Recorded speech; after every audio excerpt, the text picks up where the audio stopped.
Hey everybody, it's Ian the Off Kilter Crafter. I hope you're having a great day today. Today may look and sound a little different as I'm filming in a different place today. I apologize for that. Just bear with me for this video. Hopefully next video will return regular schedule, back to normal, all that good stuff. So just bear with me today if things are a little different, but I am going to go ahead and walk you through steps for clue number 7. It's amazing that we're getting closer and closer to the end for Olympia, and I am very excited for that. I'm ready for it. So let's go ahead and get started with clue number 7 for Olympia. All right, here we go. We have clue packet number 7. Let's go ahead and open it up. I also have my instructions for my small Olympia clue 7, and then of course I have my fabric guide as well. So like I said, let's open up this package and see what fabric we have included this month.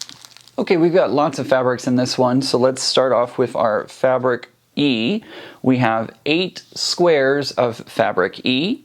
We have 2 squares of fabric D. We have 2 squares of fabric H. We have 2 squares of fabric F. The next 2 fabrics might get a little confusing. This is specific to the carry colorway. We have, let's see, this one is fabric B, and we have 4 of those. And then we have fabric A, and we have 8 of those.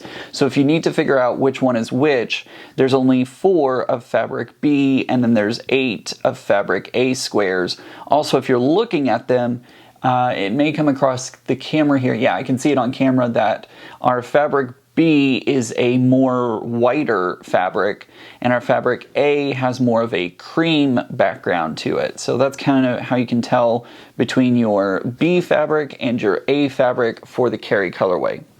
Moving on to our triangles, we have 2 of fabric B. We have 2 of fabric H. These are larger triangles. We also have smaller triangles, so we have 2 of fabric B in a smaller triangle, and then we also have 2 of our fabric H in a smaller triangle. So these are all the fabrics that are included.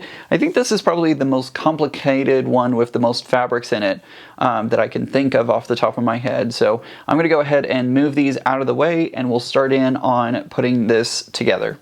All right, starting off on step number 1, it says to join a square of A to the right of square E. And we're going to press this towards our A fabric.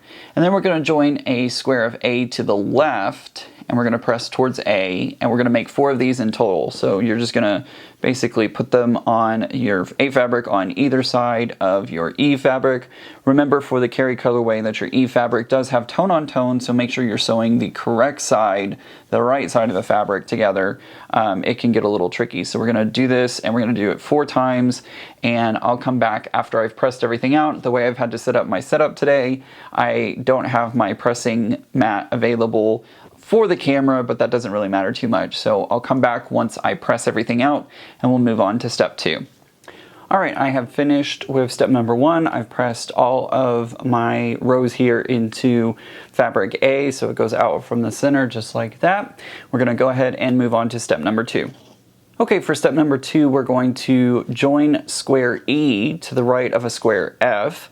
We're going to press towards F, and then we're going to join square E to the left, and we're going to press towards F again. So we're kind of doing the opposite of what we did on step number 1. We're going to press towards the center this time, so that way our seams will nest in nicely together. We're going to do this 2 times, so we're going to make 2 of this row, and we will come back whenever I have pressed it and gotten it all finished. So I'm going to go ahead and do all of that right now.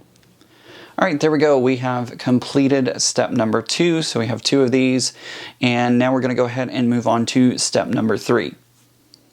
All right, moving on to step number 3, it says to join step 1 unit above step 2 unit. We're going to press towards step 1, and then we're going to join a step 1 unit below, and we're going to press towards step 1, and we're going to make 2 of these in total, and when it's done, it'll measure 6.5 by 6.5 square, and we'll set that aside. So it's going to look something like this. We're just going to put these 2, we're going to start off with the top, so that seam, and then come down here to the bottom, so that seam, and then this block will be done for now. So I'm going to go ahead and sew these together and then press them, and I'll meet you back here when all of that's done.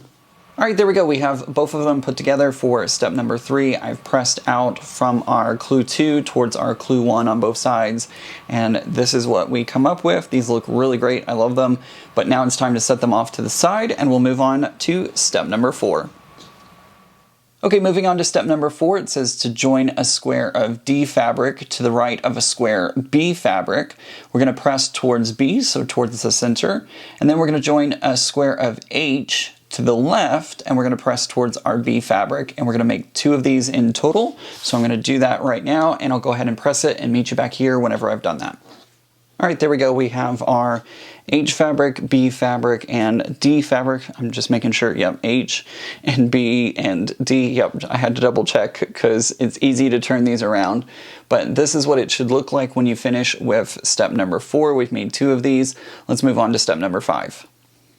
All right, moving on to step number 5, it says to join step 4 unit, which is what we just did, to the left of a step 3 unit, and we're going to press towards step 3, and we're going to make 2 of these. So we're just going to add on this row right here, and this is really where you can tell the difference, at least in the carry fabric way, the difference between A fabric and B fabric. There is a definite difference between them in the color, just a tinge though. This one's more cream, this one's more white. So our A fabric is more cream, B fabric more white. All right, so we're going to go ahead and do this. We're just going to sew along this seam right here. We're going to do that twice, and I'll come back and meet you here for step number 6. All right, there we go. This is what it looks like when it's done. We have our step number 4 placed onto, or sewn onto, I should say, our step number 3. So they should look like this, and it looks like we're going to set this aside until the very end. So I'm going to go ahead and set this off to the side, and we'll move on to step 6. Okay, moving on to step 6, it says sew a large triangle of B to the left of a large triangle of H as shown, and we're going to press towards our B fabric, and we're going to make 2 of these. So we're just going to sew them on here like this. This is one of those weird ones where you have to kind of line them up and they make this weird U shape, and it's a little weird, but I know that y'all can do it, so I'm going to go ahead and sew these 2 together, and we'll move on to step number 7. All right, there we go. I have finished step 6. I've pressed it towards my B fabric, and now we're moving on to step 7, where it says to sew a small triangle of B to the right of step 6 unit. And we're going to press this towards B. And then we're going to add our small triangle of H to the left, and we're going to press towards our H fabric. So basically we're just turning this into a rectangle using our smaller triangles to fill in on the ends here, and we're going to press towards the rectangles that we're our triangles that we're adding on either side. We're going to make 2 of these, so let's go ahead and do that now. Okay, I have finished step number, 7. I've finished step number 7. It should look like this. So we have H fabric, and then our B and B fabric, just like this. Perfect. So we're going to go ahead and move on to step number 8. Moving on to step number 8, what we're going to do is we're going to sew a square of B to the left of the step 7 unit, and we're going to press it towards our B fabric. We're going to make 2 of these. So we're just adding on our B fabric to kind of complete the pattern, it feels like, on the corner here. So I'm going to go ahead and sew both of these, and I will come right back.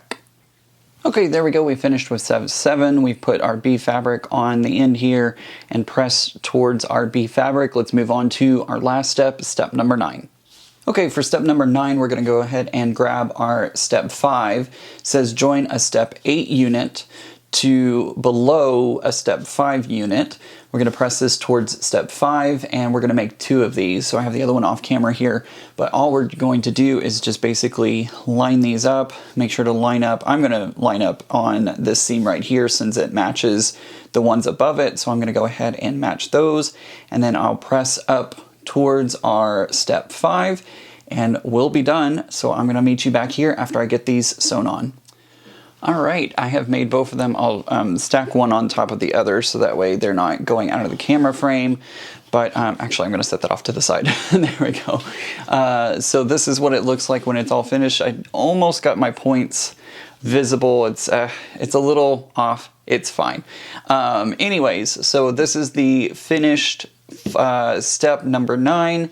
I have pressed everything up towards our step 5, and yeah, that's it. This should measure 8.5 by 8.5 when you're done, and you can label these section 7 or clue 7. I usually write clue, it doesn't really matter.